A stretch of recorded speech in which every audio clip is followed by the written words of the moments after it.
Je suis très heureux d'accueillir les dirigeants religieux, les séminaristes et les croyants et toutes les personnes du monde entier qui assistent à cette conférence en ligne de Nouveau Ciel, Nouvelle Terre, Shincheonji, témoignage sur la révélation de l'Ancien Testament et celle du Nouveau Testament par chapitre. Je suis Hae-Kun Han, de la tribu de Jacques de Séoul, de Nouveau Ciel, Nouvelle Terre, Shincheonji, Église de Jésus, et je serai votre présentateur. Les conférences en ligne de Nouveau Ciel, Nouvelle Terre, Shincheonji, qui sont actuellement en cours, témoignent clairement du but et de la volonté de Dieu et de l'ordre dans lequel se déroule l'œuvre de Dieu, selon le principe des 6 questions de base, à travers le témoignage sur la révélation de l'Ancien Testament et celle du Nouveau Testament par chapitre. Aujourd'hui, j'espère que vous réaliserez pleinement la volonté de Dieu et que vous recevrez la grâce à travers le témoignage de la parole. Premièrement, nous prierons Dieu le Père avec le même cœur. Dieu notre Père qui est saint, vous qui êtes la source de la vie éternelle, nous vous remercions sincèrement de nous accorder ce temps précieux aujourd'hui afin que nous puissions tous devenir un dans la parole de Dieu. Aujourd'hui, alors que la parole de Dieu est témoignée partout dans le monde, veuillez venir dans le cœur de tous ceux qui écoutent, afin qu'ils puissent écouter, réaliser et devenir un avec Dieu dans la parole. S'il vous plaît, faites-en un moment débordant d'espoir et de grâce, et nous avons sincèrement cru et prié toutes ces paroles au nom de Jésus-Christ. Amen. Aujourd'hui, nous allons recevoir le témoignage de la parole autour du thème de la leçon numéro 23, l'enseignement élémentaire et l'endroit parfait. J'espère que ce sera un temps précieux, au cours duquel vous découvrirez quel est l'enseignement élémentaire d'aujourd'hui et où est l'endroit parfait, et en vivant sa vie de foi dans l'endroit parfait, quelles sont les bénédictions qui nous sont données. Nous allons accueillir l'instructeur Woo Hee Kim de l'église Heejang de la tribu de Jacques de Séoul qui nous donnera la parole aujourd'hui. Bonjour à tous les dirigeants religieux, séminaristes et croyants du monde entier qui espèrent le royaume des cieux et la vie éternelle. Je suis Woo Hee Kim, le chef de l'église Heejang de la tribu de Jacques de Séoul, de Nouveau Ciel, Nouvelle Terre, Shincheonji, Église de Jésus. Nous vous souhaitons sincèrement la bienvenue à cette conférence en ligne de Nouveau Ciel, Nouvelle Terre, Shincheonji, témoignage sur la révélation de l'Ancien Testament et celle du Nouveau Testament par chapitre. Le titre de la parole d'aujourd'hui est la leçon intermédiaire numéro 23, l'enseignement élémentaire et l'endroit parfait. La référence principale est Hébreux chapitre 5, versets 12 à 14 et Hébreux chapitre 6, versets 1 à 8. En écoutant la conférence d'aujourd'hui, j'espère que ce sera un temps précieux pour réaliser la volonté et le dessein de Dieu en pensant à ce que les paroles de la référence, écrites par l'apôtre Paul il y a 2000 ans, ont à voir avec moi et pour découvrir ce qu'est l'enseignement élémentaire et l'endroit parfait. Lisons d'abord la parole de la référence principale, Hébreux chapitre 5, versets 12 à 14. Vous, en effet, qui depuis longtemps devriez être des maîtres, vous avez encore besoin qu'on vous enseigne les premiers rudiments des oracles de Dieu. Vous en êtes venus à avoir besoin de lait et non d'une nourriture solide. Or, quiconque en est au lait n'a pas l'expérience de la parole de justice, car il est un enfant. Mais la nourriture solide est pour les hommes faits, pour ceux dont le jugement est exercé par l'usage, à discerner ce qui est bien et ce qui est mal. Au verset 12 de la référence, « Depuis longtemps » fait référence à une foi de longue date. Par conséquent, Paul dit que vous devriez être des enseignants, mais qu'il faut qu'on vous enseigne les rudiments de la parole de Dieu. Et il dit que ces gens boivent du lait et sont devenus incapables de manger de la nourriture solide.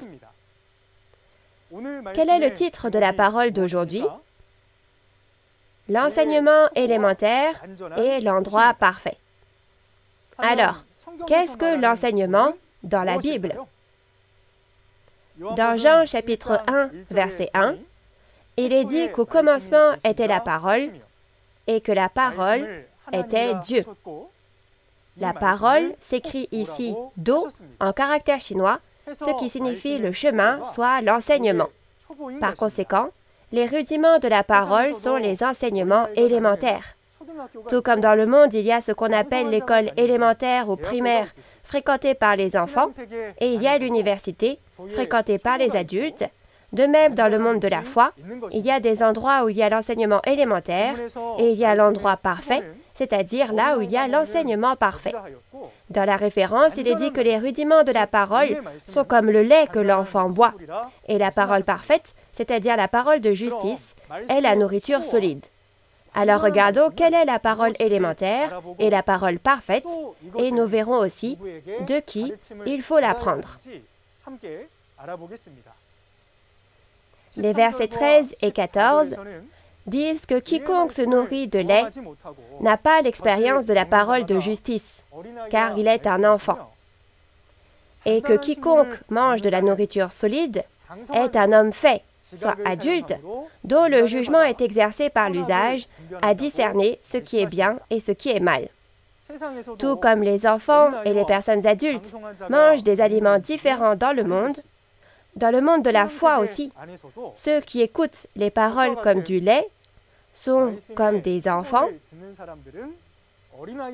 et ceux qui écoutent la parole de justice, semblables à de la nourriture solide, sont des personnes matures et font la distinction entre le bien et le mal. Donc, si aujourd'hui est le temps du second avènement du Seigneur, lorsque l'Apocalypse s'accomplit, quel sera l'enseignement élémentaire et quel sera l'enseignement parfait? Je vais d'abord vous donner la réponse. L'enseignement élémentaire au second avènement du Seigneur est toute la parole depuis l'époque d'Adam jusqu'à avant l'accomplissement de l'Apocalypse, et l'enseignement parfait est la réalité de l'accomplissement physique de la prophétie de l'Apocalypse. C'est un contenu très important, donc je vais vous le répéter. L'enseignement élémentaire au second avènement du Seigneur est toute la parole depuis l'époque d'Adam jusqu'à avant l'accomplissement de l'Apocalypse, et l'enseignement parfait est la réalité de l'accomplissement physique de la prophétie de l'Apocalypse. Alors pourquoi la réalité de l'accomplissement physique de la prophétie de l'Apocalypse est-elle l'enseignement parfait? C'est parce que l'Apocalypse est la nouvelle alliance que nous devons garder et la promesse qui doit s'accomplir. Dans Jean chapitre 19, verset 30, Jésus a dit que tout l'Ancien Testament était accompli. Et il a dit que l'Apocalypse, la nouvelle alliance, serait également accomplie dans Apocalypse 21, verset 6. Dans ce cas, qu'est-ce qui est promis dans l'Apocalypse?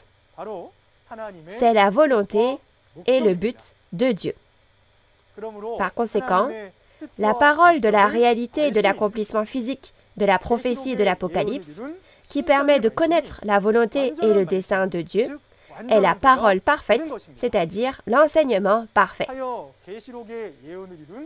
Alors résumons la raison pour laquelle la réalité de l'accomplissement physique de la prophétie de l'Apocalypse est l'enseignement parfait. Dans l'histoire de la Bible, du monde d'Adam au monde de Noé, du monde de Noé au monde de Moïse, du monde de Moïse au monde de Jésus, et du monde de Jésus, nous avons maintenant atteint le monde du second avènement, c'est-à-dire le temps de l'accomplissement de l'Apocalypse. Au temps d'Adam, de Noé, de Moïse et du premier avènement de Jésus, à chaque époque, il y a eu des promesses faites avec Dieu par le peuple élu, et il y a eu des commandements à garder. Cependant, puisque le peuple élu, qui a conclu une alliance à chaque époque, n'a pas tenu sa promesse avec Dieu et s'est corrompu, l'ère précédente a disparu et une nouvelle ère a été recréée. Par conséquent, puisque les hommes des ères précédentes, avant l'accomplissement de l'Apocalypse, n'ont pas vécu une foi parfaite, il y a eu la prophétie et l'accomplissement du second avènement de Jésus et de l'Apocalypse. Par conséquent, si aujourd'hui est le temps du second avènement et de l'accomplissement de l'Apocalypse, il faut connaître l'Apocalypse pour pouvoir garder les promesses et les commandements de Dieu.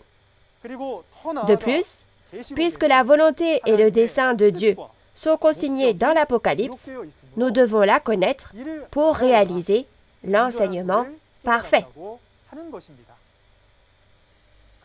Alors, quelle est la volonté et le dessein de Dieu promis dans l'Apocalypse? Ils ont été promis après la trahison de l'Israël physique, qui avait promis à Dieu, à l'époque de Moïse, qu'il ne servirait jamais d'autre Dieu. Mais Salomon, le roi d'Israël, a servi les dieux païens dans 1er Roi chapitre 11, et ils ont ainsi trahi. Cette promesse devait être accomplie lors de l'accomplissement du Nouveau Testament, en commençant par l'Ancien Testament. Cette promesse est la création d'une chose nouvelle que Dieu a promise dans Jérémie 31, verset 22.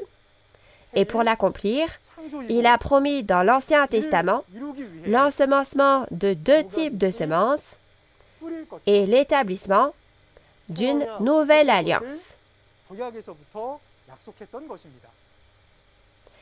Et ce que Jésus a accompli au premier avènement, pour la création de cette chose nouvelle, était de semer la semence de Dieu entre les 2 types de semences, comme dans Matthieu chapitre 13, versets 24 à 30 et 37 à 39.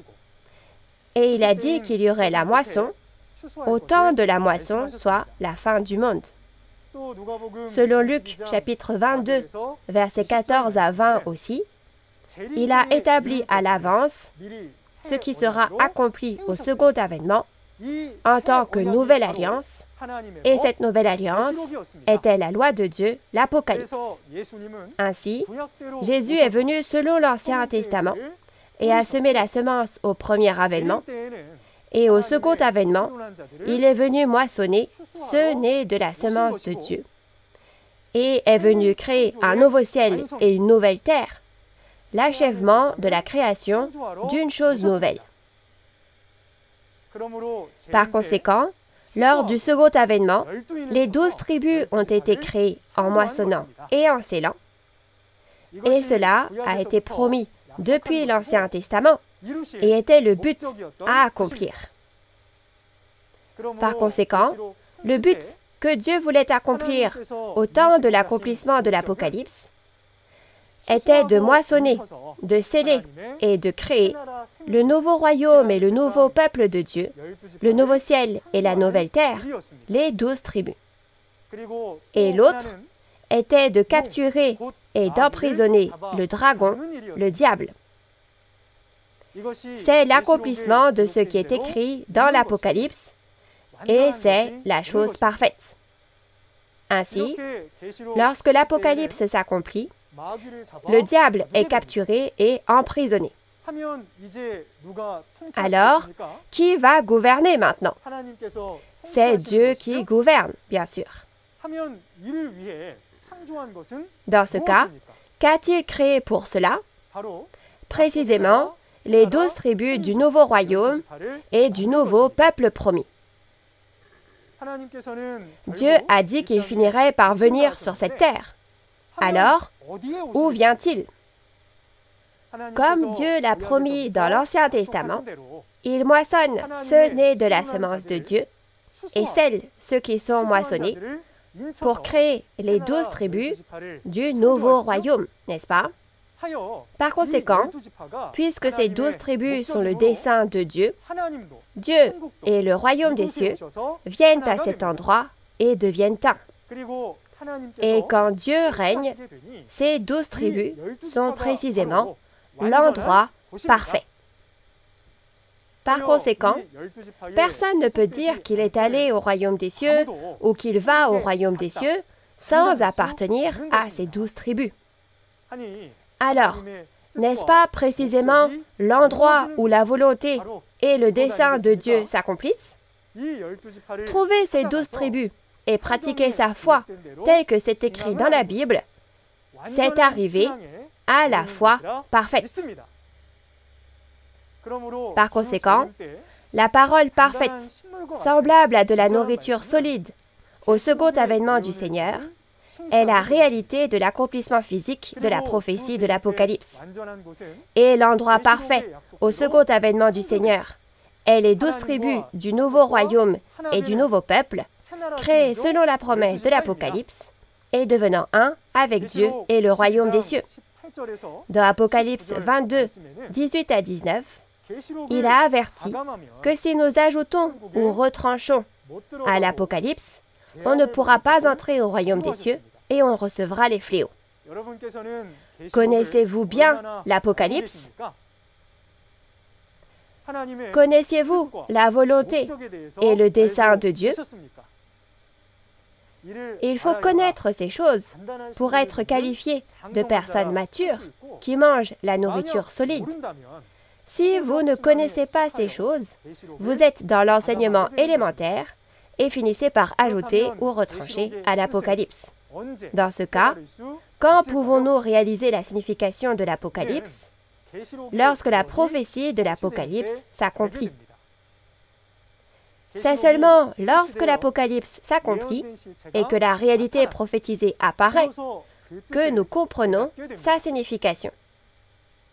À ce sujet, l'apôtre Paul a dit dans 1 Corinthiens chapitre 13, versets 9 à 12, que nous connaissons en partie et prophétisons en partie, et quand ce qui est parfait sera venu, ce qui est partiel disparaîtra. Et en ce temps-là, il dit que nous verrons face à face.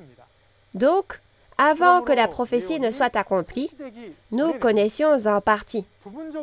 Et c'était l'enseignement élémentaire, où nous disions « ça doit vouloir dire ci, ça doit vouloir dire ça ». Mais quand les prophéties s'accomplissent et que la réalité apparaît, nous pouvons voir face à face, et ce que nous connaissions en partie, nous le connaîtrons alors parfaitement. Connaître la réalité de cette manière est l'enseignement parfait, la parole parfaite. Alors, à travers qui pouvons-nous connaître la réalité de l'accomplissement physique de l'Apocalypse, l'enseignement parfait? Peut-on le savoir si nous ne faisons que prier Dieu?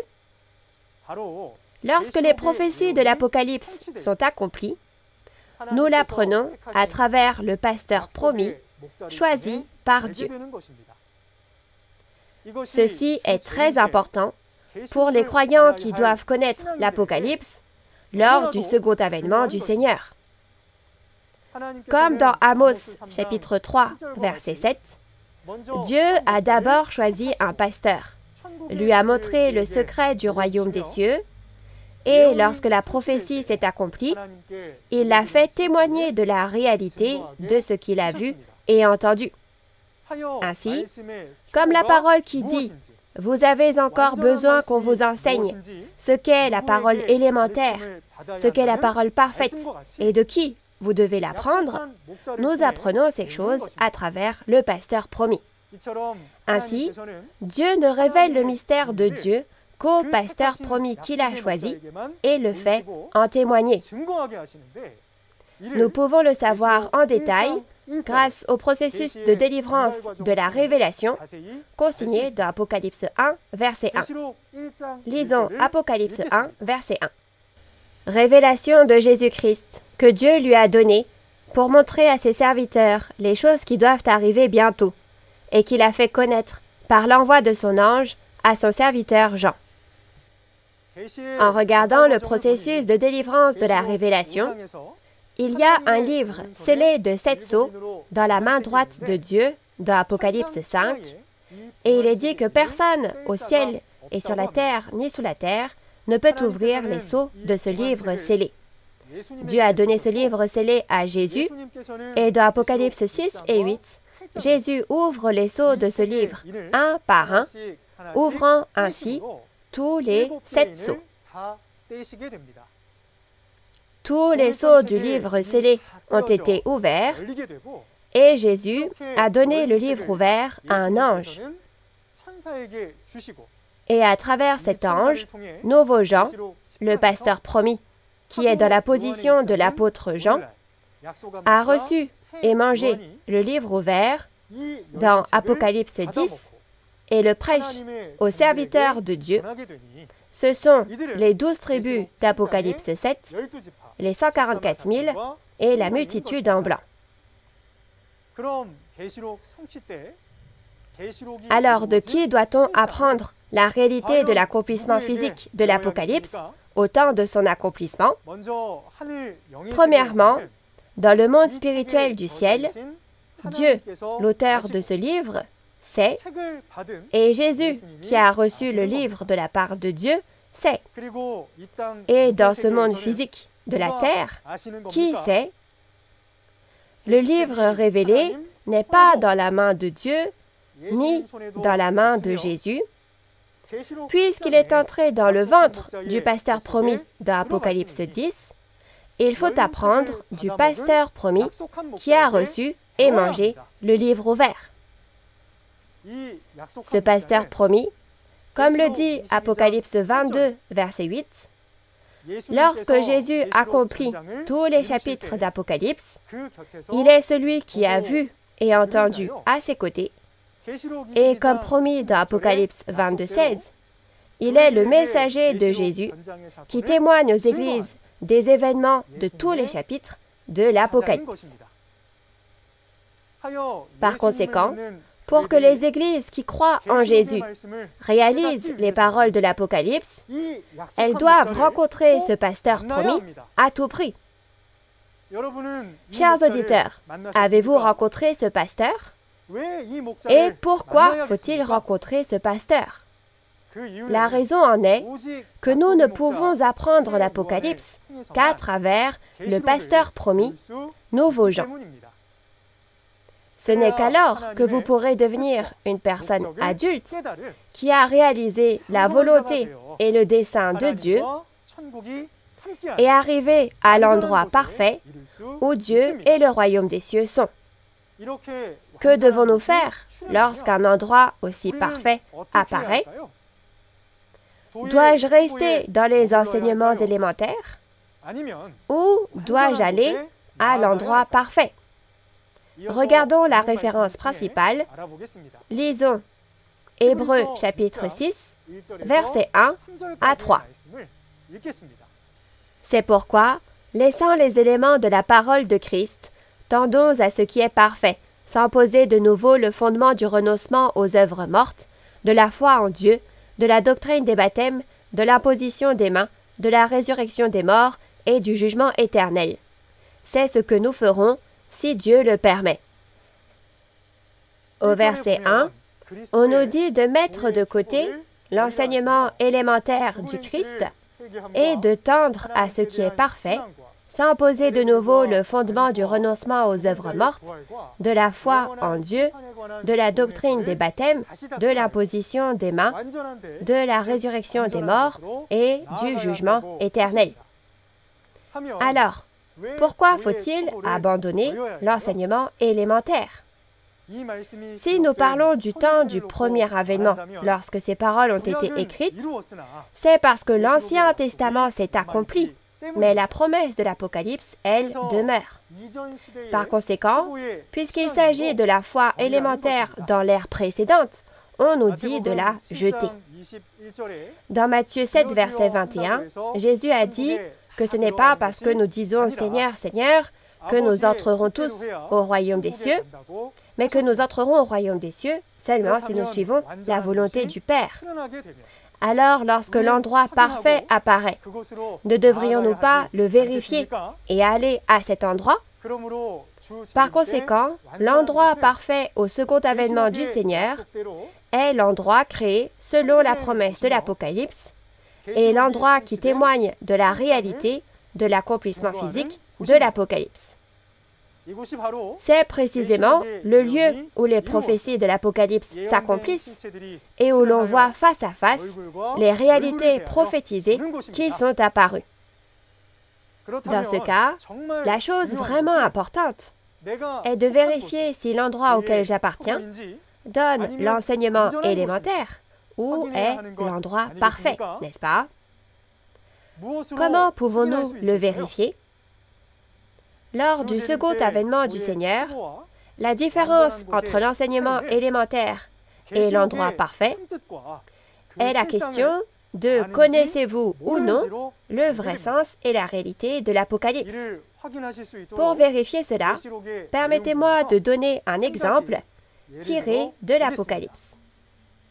Dans l'Apocalypse, l'arbre de vie et l'arbre de la connaissance du bien et du mal que nous avons vu dans Genèse chapitre 2 apparaissent. Ces deux types d'arbres peuvent être considérés comme le début des événements de la Bible. Parmi les nombreuses dénominations dans le monde, avez-vous déjà vu un endroit où l'on témoigne de ces deux arbres selon la Bible? Si vous connaissez déjà ces deux types d'arbres, c'est que vous devez en avoir bien entendu parler de la réalité de l'arbre de vie et de l'arbre de la connaissance du bien et du mal dans la leçon intermédiaire numéro 17 avec l'instructeur de la tribu de Thadi. Aujourd'hui, ce dont je vais vous parler est un exemple simple utilisant ces deux types d'arbres pour témoigner de la différence entre l'enseignement élémentaire et l'endroit parfait. Donc, si vous n'en avez pas encore entendu parler, veuillez à tout prix vous référer à la leçon intermédiaire numéro 17. Dans Apocalypse 22, versets 1 à 2, l'arbre de vie sur lequel descend la ville sainte apparaît. Et il est dit que cet arbre de vie porte 12 types de fruits chaque mois et que ses feuilles guérissent toutes les nations. Alors, cet arbre est-il un vrai arbre ou est-ce un arbre spirituel? Personne n'avait révélé l'identité de cet arbre de vie au cours des 6000 ans d'histoire de la Bible. Dans ce cas, l'endroit qui connaît la réalité de cet arbre et en témoigne avec certitude, n'est-ce pas l'endroit parfait? Quel est donc cet arbre de vie? Il y a 2000 ans, Jésus a dit qu'il était le vrai cep, dans Jean 15, verset 1, et dans Jean 14, verset 6, Jésus dit qu'il est le chemin, la vérité et la vie. Par conséquent, Jésus était la réalité de l'arbre de vie. Et dans Jean, chapitre 15, verset 5, Jésus dit aux disciples qu'ils sont des sarments. Parce que Jésus était l'arbre de vie, les disciples qui étaient des sarments étaient aussi l'arbre de vie. Dans Matthieu chapitre 13, versets 31 à 32, il est dit que les oiseaux viennent faire leur nid dans cet arbre et que c'est le royaume des cieux. Cela montre que le Saint-Esprit de Dieu, comme une colombe, était avec Jésus et les 12 disciples. Par conséquent, la réalité de l'arbre de vie est Dieu, la source de la vie, et le vrai pasteur avec qui Dieu est et son organisation. Ensuite, regardons l'arbre de la connaissance du bien et du mal. Dans Daniel chapitre 4, le roi de Babylone est comparé à un grand arbre, et il est dit qu'il y a des bêtes des champs sous l'arbre et que des oiseaux nichent dans ses branches. Alors, quel genre d'arbre est le roi païen de Babylone? Dans Ésaïe chapitre 5, Dieu a planté une vigne de la plus haute qualité qui a produit des raisins sauvages. Et il dit que cette vigne était les hommes de Juda. Alors, n'y a-t-il pas une vraie vigne et une vigne sauvage? Si la vraie vigne est Jésus, c'est-à-dire l'arbre de vie, la vigne sauvage sera le roi de la Babylone païenne où vivent les animaux sauvages, et c'est l'arbre de la connaissance du bien et du mal. Alors, quel est l'oiseau qui niche dans cet arbre? C'est précisément le mauvais esprit. Par conséquent, la réalité de l'arbre de la connaissance du bien et du mal fait référence à Satan et au faux pasteur avec qui Satan est et à son organisation. Alors, quelle sera la réalité de l'arbre de vie au second avènement promis dans l'Apocalypse? La réalité de l'arbre de vie au second avènement est Nouveau Jean, le pasteur promis, avec qui est Jésus, l'arbre de vie au premier avènement et les 12 disciples, c'est-à-dire le vainqueur et les 12 tribus de Nouveau Ciel, Nouvelle Terre, Shincheonji. L'arbre de vie, Jésus, était avec le vainqueur dans Apocalypse 2 et 3 et a fait de lui le pasteur promis et était avec lui. Donc, le vainqueur devient l'arbre de vie et les 12 branches de l'arbre de vie sont les 12 tribus du nouvel Israël spirituel d'Apocalypse 7. La réalité des 12 types de fruits de l'arbre de vie qui sont produits chaque mois dans Apocalypse 22 fait référence aux fidèles qui sont évangélisés dans les 12 tribus de Nouveau Ciel, Nouvelle Terre, Shincheonji, qui sont nés de la parole révélée chaque mois. Les feuilles de l'arbre de vie qui guérissent toutes les nations sont ceux qui évangélisent en portant des fruits avec la parole révélée.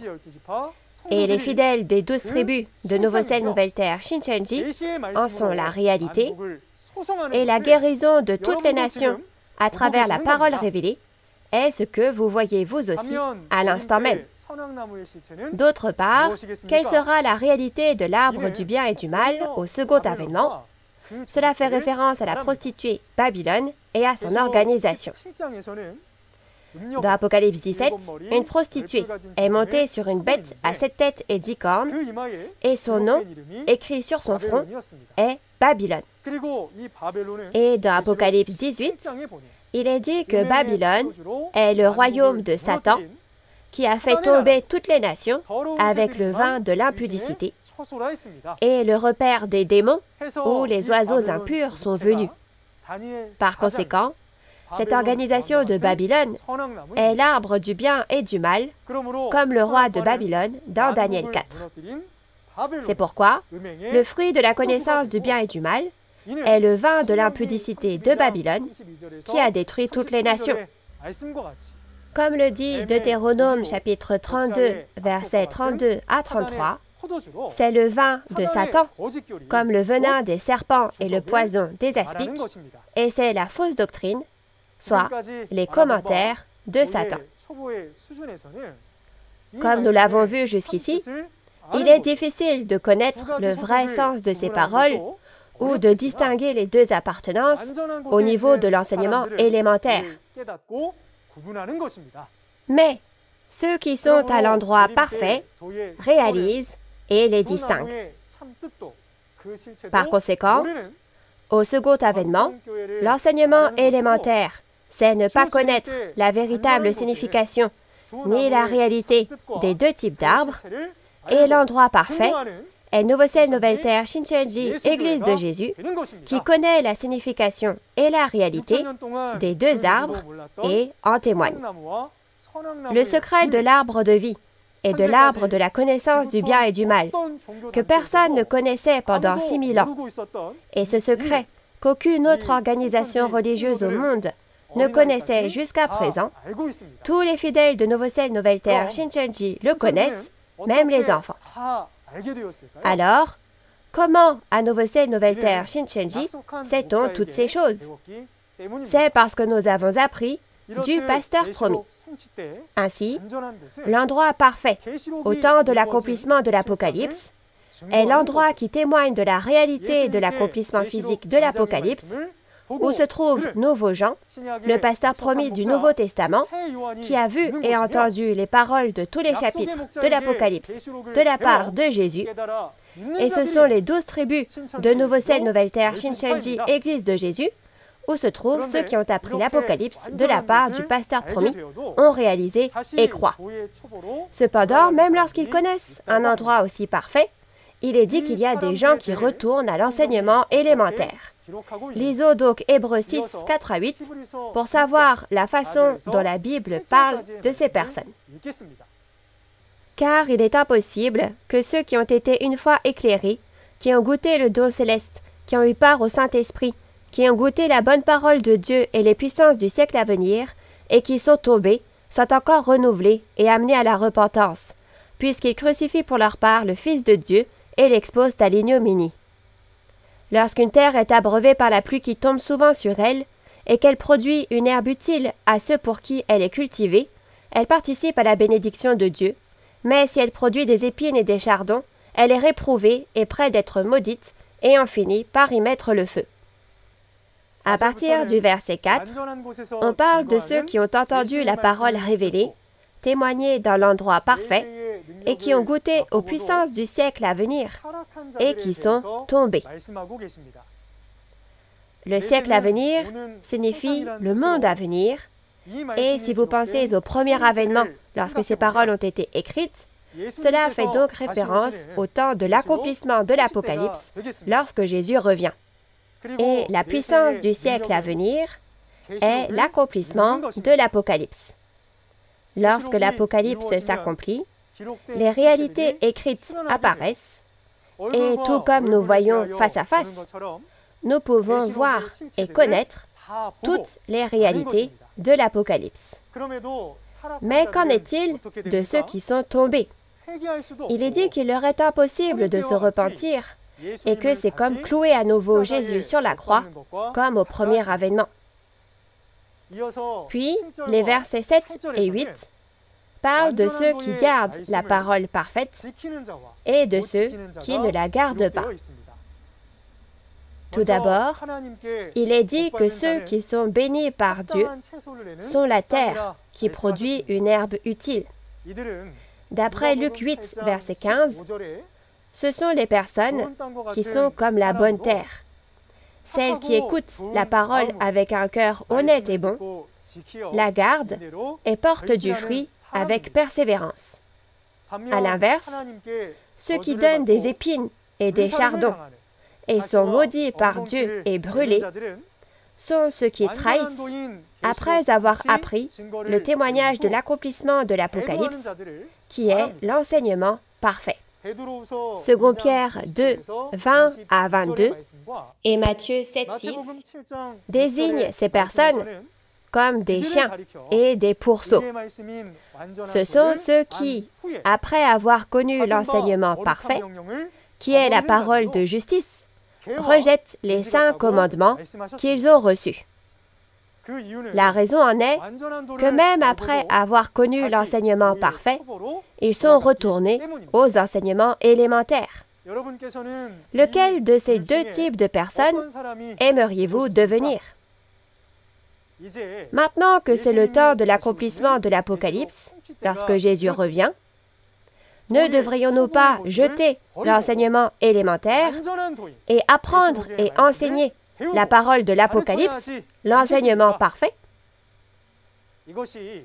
C'est ce que Dieu veut et c'est le chemin parfait. Enfin, la conclusion de la parole d'aujourd'hui. Ceux qui sont dans l'enseignement élémentaire ne connaissent pas l'Apocalypse. Il faut donc qu'ils trouvent le pasteur promis du Nouveau Testament et apprennent les paroles de l'Apocalypse. Et l'endroit parfait au temps du second avènement du Seigneur est les 12 tribus du nouveau royaume et du nouveau peuple, nouveau ciel, nouvelle terre, Shincheonji, créés, moissonnés et scellés selon la promesse de l'Apocalypse. Dieu et le royaume des cieux viendront à cet endroit, ainsi la volonté et le dessein de Dieu seront accomplis. Par conséquent, je prie pour que vous deveniez un avec Nouveau ciel, nouvelle terre, Shincheonji, l'endroit parfait, et que vous viviez votre foi selon la promesse pour atteindre la foi parfaite. Le sujet de la prochaine fois sera la leçon intermédiaire numéro 24, le dessein de Dieu de recréer le ciel et la terre. Un instructeur qui enseigne bien mieux que moi prêchera la parole, alors j'espère que vous avez vraiment hâte d'y être. Enfin, je clamerai We are one dans le sens où nous sommes un en Dieu et en Jésus. Au-delà des origines, des nations et des religions, nous sommes un en Dieu et en Jésus. We are one. Nous sommes un. Nous allons prier tous ensemble. Dieu notre Père, qui est la source de la vie et envers qui nous sommes reconnaissants. Merci beaucoup de nous avoir permis de recevoir la parole au cours de cette précieuse conférence aujourd'hui et de nous aider à comprendre quel est l'enseignement élémentaire et où est l'endroit parfait aujourd'hui au temps du second avènement du Seigneur à travers la parole révélée de Dieu. Dieu notre Père, en particulier, souvenez-vous de tous ceux qui ont assisté à cette précieuse conférence afin qu'ils puissent entendre la parole révélée de Dieu et la réaliser parfaitement et devenir des personnes matures. Guidez-les afin qu'ils distinguent le bien du mal et vivent ainsi une vie de foi, de façon à recevoir les bénédictions de Dieu.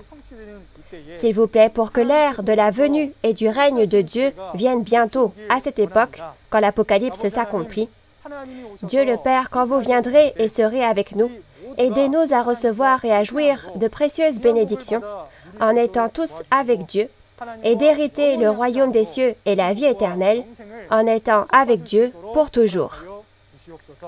Au cours des conférences restantes, nous désirons sincèrement que vous nous accordiez une grâce illimitée à travers votre parole, et nous prions toutes ces choses au nom de Jésus, qui est plein d'amour. Amen. Merci d'avoir regardé jusqu'au bout. Nouveau ciel, nouvelle terre, Shincheonji, le temple du tabernacle du témoignage, est le royaume de Dieu, accompli sur terre comme au ciel. Et c'est le nouveau royaume et le nouveau peuple de Dieu, recréé selon le processus de Genèse, chapitre 1. Par conséquent, j'espère que nous n'imiterons pas la génération précédente corrompue, mais participerons à l'œuvre de recréation du ciel et de la terre, deviendrons de nouvelles créatures nées de la semence et de l'Esprit de Dieu, et nous efforcerons d'entrer dans le sabbat.